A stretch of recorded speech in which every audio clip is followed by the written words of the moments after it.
Assalamualaikum warahmatullahi wabarakatuh. Perkenalkan, nama saya Siti Atimatul Rohmah dengan NIM 6120 1230 486, kelas RA12, Prodi Manajemen semester 4. Video ini saya buat untuk memenuhi tugas UAS pada mata kuliah Perilaku Keorganisasian dengan dosen pengampu Bapak Asep Robihuddin, SCMM. Di sini saya akan mengambil materi tentang motivasi dan pengaruh terhadap kinerja, yaitu tentang teori motivasi dan penerapannya. Baik, langsung saja kita ke pembahasannya. Oke, next, selanjutnya ada definisi motivasi. Motivasi adalah dorongan internal atau eksternal yang mempengaruhi seseorang untuk bertindak atau berperilaku dalam mencapai tujuan tertentu. Oke, dalam konteks organisasi, motivasi sangat penting untuk mendorong karyawan agar tetap bekerja secara optimal dan mencapai target perusahaan. Next, selanjutnya ada teori dan konsep utama motivasi. Yang pertama ada teori Maslow, yaitu manusia punya kebutuhan yang berurutan, mulai dari yang paling dasar sampai yang paling tinggi, seperti kebutuhan yang pertama, kebutuhan fisik, seperti makan, minum, dan tidur. Selanjutnya ada kebutuhan rasa aman, contohnya seperti keamanan dan perlindungan. Yang ketiga ada kebutuhan sosial, contohnya seperti persahabatan, cinta, dan diterima dalam kelompok. Yang keempat ada kebutuhan penghargaan, contohnya itu seperti dihargai, terus diakui, dan diakui dalam status. Dan yang terakhir ada kebutuhan aktualisasi diri, yaitu contohnya seperti mengembangkan potensi diri sepenuhnya. Yang kedua ada teori Herbert. Dalam teori Herbert ini ada dua kelompok faktor. Yang pertama ada faktor motivator, yaitu hal-hal yang membuat orang semangat. Contohnya itu seperti prestasi, pengakuan, tanggung jawab, dan pekerjaan itu sendiri.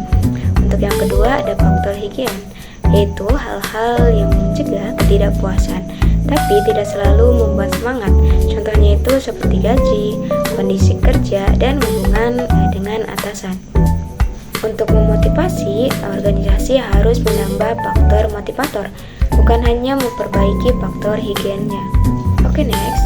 Yang ketiga ada teori kebutuhan MC Cleland. Setiap orang punya kebutuhan utama yang berbeda-beda, seperti kebutuhan berprestasi atau achievement.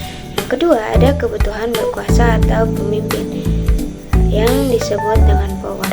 Yang ketiga, ada kebutuhan berafiliasi dan bersosialisasi atau yang disebut dengan affiliation.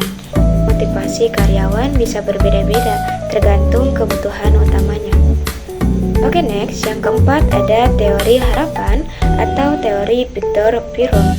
Nah, dalam teori harapan Victor Piron ini, orang akan termotivasi jika yakin yang pertama, usahanya akan menghasilkan kinerja yang baik atau ekspektasi. Yang kedua, kinerjanya baik akan mendapatkan imbalan atau instrumentality. Yang ketiga, imbalan itu bernilai bagi dirinya sendiri atau disebut dengan valensi.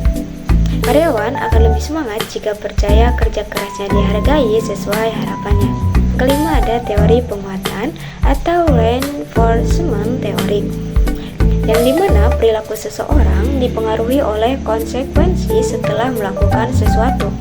Yang pertama ada penguatan positif, yang dimana diberi hadiah seperti pujian atas perilaku baiknya.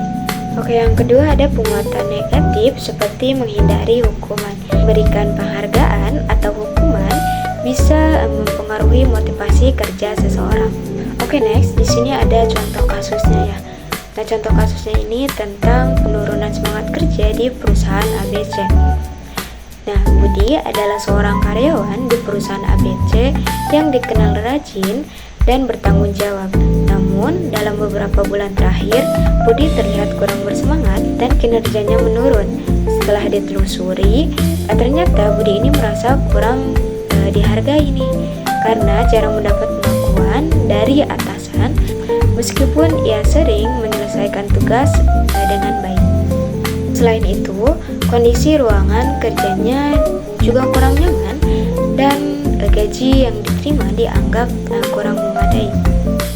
Selanjutnya ada analisis kasus. Yang pertama tentang teori Harvard. Ya, Budi mengalami ketidakpuasan karena faktor higien seperti gaji yang kurang dan kondisi kerja yang tidak nyaman. Selain itu, kurangnya pengakuan seperti faktor motivator yang membuat semangat kerjanya menurun. Esteem tidak terpenuhi karena kurangnya pengakuan dalam kebutuhan rasa aman seperti gaji dan kondisi kerja juga kurang memadai. Yang kedua tentang teori Maslow. Kebutuhan Budi pada tingkat penghargaan atau esteem tidak terpenuhi karena kurangnya pengakuan dalam kebutuhan rasa aman seperti gaji dan kondisi kerja juga kurang memadai. Yang ketiga tentang teori MC Cleland. Jika Budi memiliki kebutuhan berprestasi tinggi, kurangnya penghargaan dan pengakuan akan menurunkan motivasinya. Yang ketiga tentang teori Firun atau teori harapan. Budi merasa usahanya tidak dihargai dengan baik, sehingga ekspektasi terhadap imbalan menurun dan motivasinya ikut turun. Selanjutnya ada kesimpulan. Motivasi kerja adalah dorongan dari dalam diri seseorang yang membuatnya bersemangat dan giat dalam bekerja untuk mencapai tujuan tertentu. Motivasi sangat berpengaruh positif terhadap kinerja karyawan. Semakin tinggi motivasi yang dimiliki, semakin baik pula hasil kerja yang dicapai. Berbagai teori motivasi seperti Maslow, Harvard, MC Cleland, dan Fromm membantu menjelaskan faktor-faktor apa saja yang mempengaruhi motivasi dan bagaimana organisasi dapat menciptakan lingkungan kerja yang mendukung agar karyawan tetap termotivasi. Selain itu, penghargaan, pengakuan, kondisi kerja yang baik, dan komunikasi yang efektif merupakan faktor yang penting untuk menjaga motivasi dan meningkatkan kinerja secara berkelanjutan. Oke, next, selanjutnya di sini ada referensinya ya. Yang pertama ada dari Sultan F 2005 tentang Organization Behavior. Kedua ada Baron RA 2003 tentang psikologi. Yang ketiga ada Marliani 2018 tentang teori motivasi kerja. Yang keempat ada penelitian Universitas Medan area tentang motivasi kerja dan teori Harvard. Yang kelima ada makalah motivasi dan teori motivasi dari Script.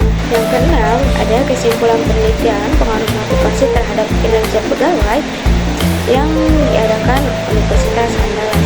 Yang ketujuh ada studi tentang motivasi kerja dan kinerja pegawai Universitas Dharma Jaya. Yang delapan Hasibuan MSP 2011 tentang manajemen sumber daya manusia. Mungkin itu saja pembahasan materi dari saya. Kurang lebihnya mohon maaf. Wassalamualaikum warahmatullahi wabarakatuh. Bye bye.